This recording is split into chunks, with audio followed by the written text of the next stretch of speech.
bersalah. Ada keterangan Lucy dari situ, adiknya, ada keterangan pengacaranya, ada keterangan ibunya, ada keterangan bapaknya. Tapi kalian lihat ya, saya di tengah. Keterangan dari pemilik kontrakan.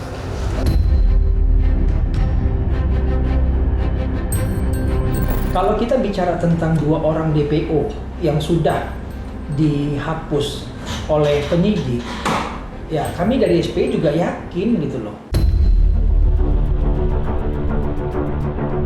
Terkait dengan film Vina ini yang lagi viral. Kenapa kami dari Asosiasi Almi ini melaporkan itu karena kami anggap, kami duga membuat kegaduhan di dunia publik.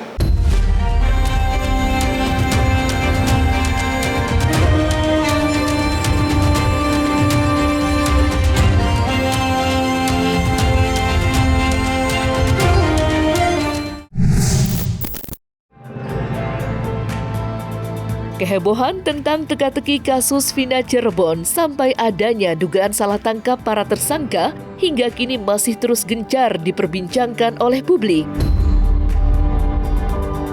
Usut punya usut, sejak munculnya film Vina sebelum 7 hari, kasus ini pun semakin dicurigai oleh para netizen lantaran terdapat beberapa keganjilan yang terjadi di sepanjang jalannya proses. Adapun kasus ini mencuat, lawyer kondang Rasman Arif Nasution akhirnya ikut buka suara lantaran ia melihat beberapa kejanggalan yang ia temui dalam penanganan polisi akan kasus ini. Bahkan secara gamblang dan sadar, Rasman pun mengaku siap jika dirinya dibutuhkan untuk menjadi kuasa hukum Peggy Setiawan dalam memperjuangkan haknya mencari keadilan. Anda tahu semua ya, bahwa kasus Vina dan Eki ini dibuat dalam bentuk film. Dan film itu muncul, bahkan sampai membuat laporan, ada kaitannya dengan seorang perempuan yang kesurupan. Kesurupan kan tidak salah. Tapi ini digali. Nah, kemudian prosesnya sudah berjalan. Apa itu? Ada laporan polisi, diperiksa, dilidik, disidik. Kemudian dibuat pemberkasan P21, dinyatakan lengkap, dan itu ada di situ yang disebut dengan pra-adjudikasi, di mana terjadi proses pemeriksaan bersama, penyidikan oleh polisi, dan penuntutan oleh jaksa. Dan itu dibawa ke persidangan, lalu kemudian diponis, selesai sampai di situ. Maka kata Pak Irjen Pol Arianto tadi, kalau sudah sampai pada ponis dan dinyatakan bersalah oleh majelis, artinya polisi benar dalam melakukan proses penyidikan. Nah sekarang orang bingung nih, ada di situ lahir yang ada namanya disebut-sebut Peggy, kemudian ada barusan lagi tadi Lucy, kakaknya, kemudian ada Linda, ada Robi, ada keterangan yang berbeda-beda. Menurut saya ini nggak boleh dibiarkan bias. Ini harus berukur sampai pada pelakunya. Tapi syukur alhamdulillah hari ini Peggy sudah dijadikan DPO kemarin dan ditangkap dan sudah memberi keterangan yang real. Maka saya berharap penyidik Polda Jawa Barat dapat segera mendalami. Kalau mereka mengatakan DPO dari 3 menjadi 1, bukan menghilangkan yang 2, tidak, tapi baru ditemukan 1. Nanti akan dilihat kalau fakta persidangan atau pemeriksaan benar ada yang 2, tidak ada masalah. Yang penting bagi kita polisi sudah berjalan cepat sehingga rakyat bisa mendapat kepastian hukum, itu saja. Tidak dihilangkan. Tapi begitu disebut ada 3 DPO, ingat ya, ini 2016 loh, 8 tahun yang lalu ya. Penyidiknya entah di mana, hakimnya entah di mana, jaksanya entah di mana, iya kan? Tapi tetap masih dalam, mungkin ada yang pensiun, ada yang tidak, kita nggak tahu. Tapi yang pasti ketika diperiksa berkas, dilakukan gelar, dirapatkan, maka mereka melihat bahwa petunjuknya hanya masuk ke 1 orang, yaitu Peggy. Maka begitu Peggy dilihat faktanya kuat, diambil. Nah kalau tadi pengacaranya Yanti bilang, Pak dipanggil dulu dong 3 kali, bagaimana memanggil DPO? Kalau kita panggil DPO ya tambah lari. Iya dong. Tapi diperiksa, ditangkap, nanti kalau tidak puas pra-peradilan. Saya sudah katakan, saya siap kawal. Tapi paling bahaya di negara ini dan filosofi hukum kita jelas. Lebih baik membebaskan 1.000 orang yang bersalah daripada menangkap 1 orang tidak bersalah. Karena itu keliru besar. Maka serahkan ke polisi. Saya percaya kasus seberat Sambo pun bisa terungkap. Apalagi ini. Tapi 2 nyawa dengan 1 nyawa pasti berbeda. Jawabannya, apakah kita tidak sayang? Sangat sayang. Kita nggak mau ada 1 nyawa pun yang melayang di negara ini. Makanya kasus ini viral lah. Kita setuju bahwa no viral no justice. Tapi tidak murni semuanya harus gara-gara viral netizen terus orang ditangkapi. Atau orang diproses. Atau orang polisi suruh mundur. Atau jabatannya suruh turunkan. Copot, nggak boleh begitu. Harus realistis itu. Bahwa RT-nya juga. Bahwa dia ngaku namanya bukan, bapaknya memperkenalkan dia bukan sebagai Peggy, tapi sebagai Robi. Terus bapaknya bilang, itu Robi anak saya, yang nomor 2. Terus tadi cerita si Lucy-nya bilang, iya itu karena ayahnya nikah lagi, terus karena itu dikasih tahu bahwa itu namanya bukan Robi, bukan Peggy, tapi Robi. Pertanyaan saya, apa beda anak pertama sama anak kedua? Kan sama-sama anak. Harusnya sembunyikan aja, itu bukan anak saya, ini ponakan saya, tapi ada pengakuan juga menyebut itu ponakan. Ini sudah menjadi confused, bias kemana-mana, makanya harus dikerucutkan. Terus apalagi yang aneh, keterangan dari pengacaranya Yanti tadi mengatakan bahwa dia berkeyakinan ini murni kecelakaan.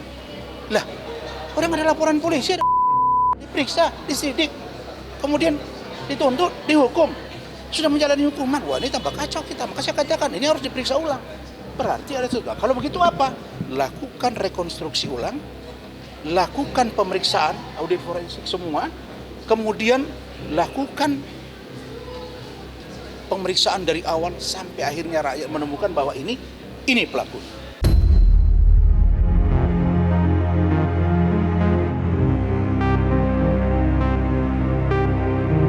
Terlepas dari upaya hukum atas Peggy Setiawan yang mengaku sebagai tumbal salah tangkap dalam kasus ini, Hotman selaku tim kuasa hukum keluarga almarhumah Vina terus berusaha menekankan polisi untuk mengungkap 2 DPO yang kini dinyatakan sebagai tokoh fiktif setelah 8 tahun berselang. Adapun polemik itu mencuat, hal ini pun juga turut menarik perhatian para sahabat polisi yang ikut angkat bicara terkait daftar 2 DPO yang dimaksud. Lantas, akankah daftar 2 DPO yang dianggap fiktif ini akan kembali diusut oleh pihak kepolisian?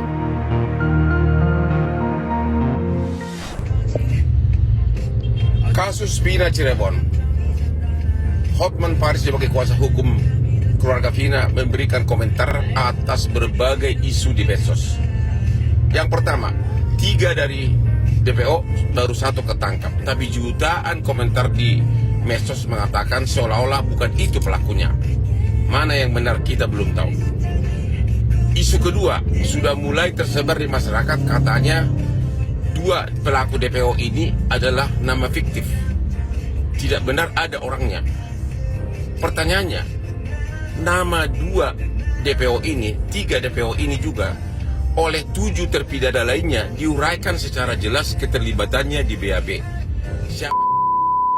Artinya 7 terpidana yang sudah divonis tidak pernah mengatakan bahwa pelakunya hanya 3 DPO. Mereka tidak pernah mengalihkan tanggung jawab, sehingga tidak ada alasan untuk mengatakan itu seolah-olah fiktif bagi mereka.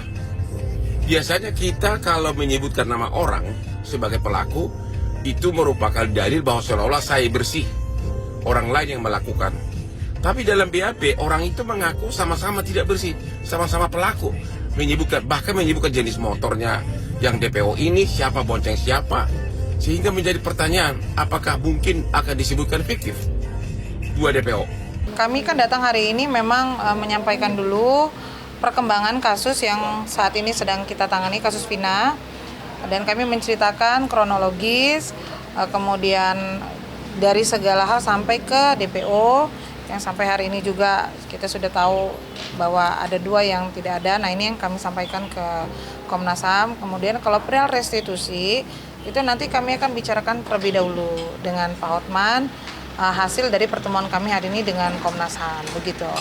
Mengenai penetapan tersangka itu juga kami yakin dari SPI berdasarkan konferensi pers yang sama-sama sudah kita lihat ya, sudah sama-sama kita saksikan ya, itu sudah sesuai dengan mekanisme tindak penyidikan gitu, berdasarkan hasil pemeriksaan saksi-saksi yang sudah diperiksa dan barang bukti yang sudah kembali diungkapkan pada saat persidangan sebelumnya gitu kan ya, sehingga mengkerucutlah tersangka itu menjadi satu orang itu, si Peggy itu gitu. Pemeriksaan itu sudah berdasarkan hasil yang transparan, bukti-bukti dan keterangan saksi-saksi yang sudah disampaikan sebelumnya gitu kan. Kami yakin itu pasti 8 orang tersangka yang sudah menjadi terpidana itu kan pasti akan dijadikan sebagai saksi kembali. Makanya mengkerucutlah atas nama Peggy itu. Nah, apabila yang 2 orang ini dinyatakan oleh penyidik tidak sebagai DPO gitu kan ya,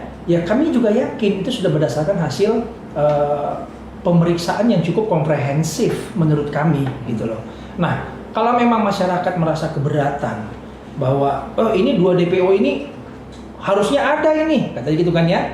Nah, silakan bantu polisi. Silakan bantu polisi, sampaikan informasi-informasi yang bisa dipertanggungjawabkan gitu. Kami yakin informasi-informasi tersebut, data-data yang apabila memang betul ada 2 DPO itu, serahkan saja ke penyidik Polda Jabar. Pasti akan ditindaklanjuti. Itu keyakinan kami. Kalau ditanya kemana 2 orang DPO itu, kembali lagi tadi yang sudah kami sampaikan. Ya, penyidik itu sudah menetapkan 1 orang sebagai tersangka itu, dan dia mengatakan bahwa 2 orang ini ternyata bukan sebagai DPO, tentu sudah berdasarkan mekanisme penyidikan yang transparan dan dapat dipertanggungjawabkan. Kalau ditanya kemana, kembali lagi tadi saya sampaikan, apabila memang masyarakat mengetahui, terus kemudian mencurigai, ya kan ya, oh ini nih 2 orang DPO-nya, saya yakin sampaikan kepada penyidik di Polda Jabar, kita bantu polisi untuk bisa mengungkapkan perkara ini secara terang benderang, pasti akan ditindaklanjutin. Dan apabila memang terbukti DPO itu adalah orang yang benar ikut terlibat membunuh Vina dan pacarnya Eki, ya kan ya, ya pasti akan polisi tetapkan sebagai tersangka. Tapi sejauh ini berdasarkan data, saksi, alat bukti, ya tersangkanya hanya ada 9 berarti gitu loh, tidak ada 11 gitu ya. Itu keyakinan kita.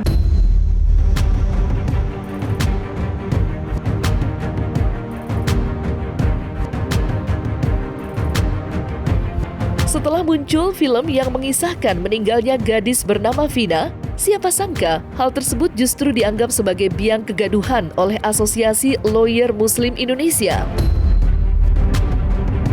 Dan dengan adanya kehebohan ini, Alim selaku perwakilan dari Asosiasi Lawyer Muslim Indonesia akan melaporkan produser film tersebut. Lantaran dianggap menciptakan kegaduhan usai terdapat penggiringan opini dalam film tersebut. Baik itu di media sosial atau dan lain-lainnya kan. Kenapa? Karena nanti viral film ini kemudian proses penyidikan sementara berjalan. Karena ada proses sementara berjalan di Polda Jawa Barat yang belum berkekuatan hukum tetap. Yang kami anggap bahwa jangan sampai gara-gara film ini kemudian itu ada penggiringan opini. Penggiringan opini yang akhirnya bisa mempengaruhi teman-teman penyidik, ya kan, teman-teman kepolisian, bahkan sampai majelis hakim yang mulia ketika memutus perkara ini. Pemerintah berhak mencabut, melarang pengedaran film itu jikalau mengandung kegaduhan. Yang kami anggap bahwa telah ada delik di sini, ada delik pidana yang kami anggap di Undang-Undang ITE itu juga terkait dengan pelarangan. Masih banyak upaya-upaya lain yang akan kita lakukan, termasuk somasi ke produser dan lain-lain, itu kami akan lakukan karena kami anggap bahwa ini yang membuat kegaduhan hari ini.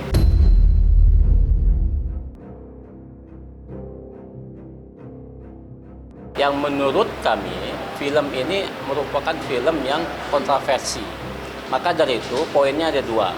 Pertama, ada delik pidana. Dalam hal ini Undang-Undang ITE pasal 28 ayat 2. Kemudian yang kedua, pasal 31 Undang-Undang Perfilman. Pihak-pihak yang memproduksi sebuah film ini dapat dimintai klarifikasi untuk menjelaskan terkait dengan produksi yang dia buat. Siapa itu? Belum tentu terkait dengan produsernya, sutradaranya, dan seterusnya. Supaya ini bisa diklarifikasi dan tidak membuat kegaduhan di publik. Polemik di media ataupun polemik di publik maka akan membuat narasi-narasi yang negatif sehingga menghambat proses penegakan hukum yang dilakukan oleh kawan-kawan penyidik dalam hal ini instansi kepolisian. Terkait dengan perlindungan kelompok rentan, perempuan dan anak, seperti itu.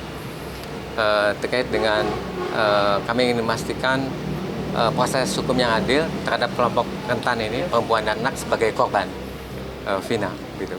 Nah, itu yang dilaporkan ke kami oleh kuasa hukum, dan juga terkait dengan kepastian terkait adanya trauma healing untuk keluarga Vina, dan juga terkait dengan kepastian adanya kompensasi dan restitusi terhadap keluarga korban. Trauma ya sangat luar biasa, masih terus mengingat kebiasaan si Vina, mengingat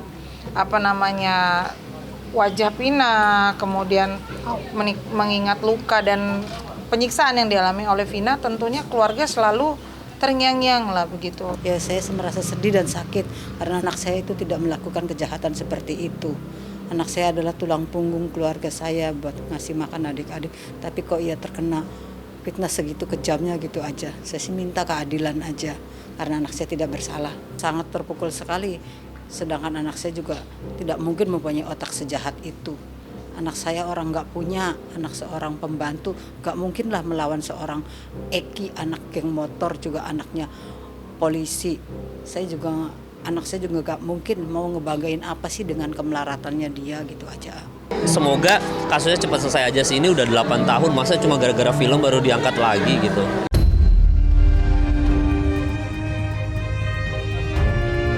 Nah, selesai sudah Cumi Lovers, saksikan terus Cumi Camp In-Depth. Kabar lengkap, mendalam, dan akurat dari narasumber terpercaya.